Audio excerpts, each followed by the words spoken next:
From NBC 26, this is Storm Tracker Weather First.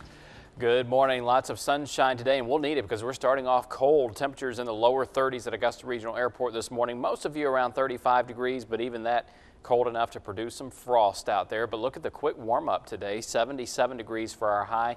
The sun will set this evening at 7:47. And right there at 6 o'clock, still about 75 degrees. So we're starting off chilly this morning, high pressure and control, and that's keeping nice dry conditions across the eastern part of the country and cool as well. But this area of high pressure is starting to move on off toward the east.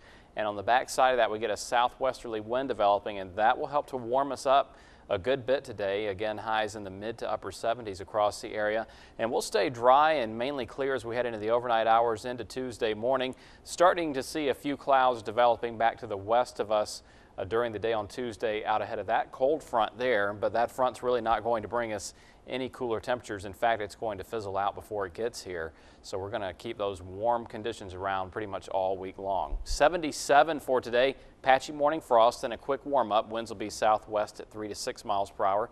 Then tonight down to 42. Not as cold as it was this morning. Calm winds. And here's a look at your 7-day forecast. And look at the rapid warm up on Tuesday. 82 degrees. It'll be mostly sunny on Tuesday and Wednesday. Just a few clouds out there. More clouds for Thursday and Friday.